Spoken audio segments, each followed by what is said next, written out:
Hello, everyone. Nick Ryder here with another edition of Kathmere's Charts of the Month. As a result of the significantly higher yields available on very short-term investment instruments like money market funds and treasury bills relative to where they were just 18 months ago, these types of instruments have been generating significant investor interest of late. One question we've heard from countless investors over the last few months is, with money market funds and treasury bills yielding north of 5%, why bother with quote-unquote bond investments?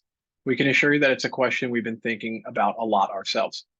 When evaluating the relative attractiveness of short-term instruments versus more traditional bonds, we think it's first critical to acknowledge that, as is the case with all things investing, it's a matter of trade-offs. In this case, it's a trade-off of what's called reinvestment risk versus market price risk. With longer-term traditional bond instruments, market price risk is the primary concern. Because a bond's interest rate is locked in over the life of the bond, if rates rise in the future, a given bond will decline in price in order to remain competitive with prevailing market yields. This risk was, of course, front and center for many investors in 2022 as bonds delivered one of their worst ever annual performances as interest rates move higher. On the other hand, with money markets and other short duration instruments, market price risk is negligible. If rates rise, the potential for negative price impact is minimal. However, inherent in these instruments is something called reinvestment risk. When holding these short-term instruments, today's higher rates are not locked in for long, and today's investments will need to be reinvested or rolled over in relatively short order. On the middle left portion of the slide, we show an example using a hypothetical 5% rate on a 3-month treasury bill as a proxy for any short-term investment, such as a money market fund. It's important to remember that 5.5% is an annualized rate. In this example, in order to earn 5.5% in a year, an investor would have to reinvest their principal at the end of the 3-month term into a new 3-month treasury bill at the same rate, and then do the same again and again. Only after holding 4 separate 3-month treasury bills and reinvesting 3 times at the same rate would an investor earn the annualized 5.5% yield. The assumption that rates will remain stable at this high level is a critical one behind the annualized yield calculation. With short-term instruments, every time you reinvest getting a lower rate. Thus, the risk with short-term instruments is that if rates fall, which is what would happen if the Fed were to cut rates in the face of recession, an investor would be left reinvesting into lower yields in the future.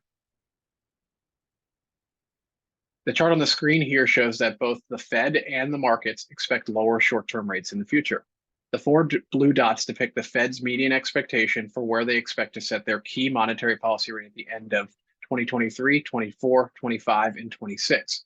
We can clearly see that the Fed is expecting to cut rates fairly significantly over the next few years. The solid blue line on the chart shows the market implied future settings for the 3-month term SOFR, which is an index rate commonly used in floating rate real estate and corporate financing, and generally tends to closely track short-term treasury bill rates and rates on offer in money market funds. The forward curve is often used by investment professionals as a baseline projection for future interest rates to support investment analysis. Again, we can see that the market is expecting lower rates in the future. Bottom line, both the Fed and markets expect short-term rates to be lower in the future than they are today. Of course, there's no guarantee that things will play out this way. However, if they do, investors in short-term instruments will show the impact of reinvestment risk. This chart shows current market yields on investment-grade corporate bonds of various maturities. We can see here that the corporate bond yield curve, as it's called, is both high. We can see the yields are in 5.5% to 6% range, and relatively flat. All yields are generally similar across various maturities.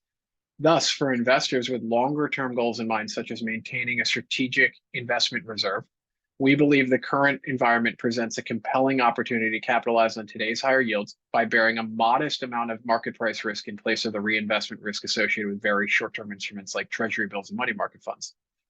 Meanwhile, we continue to believe that short-term instruments remain attractive and appropriate for shorter-term goals or ones where price stability remains the paramount concern. Ultimately, we believe that understanding the different types of risks in matching short and longer-term investments to your goals time horizon increases your chances of investment success. Thanks for tuning in, and we'll see you next month.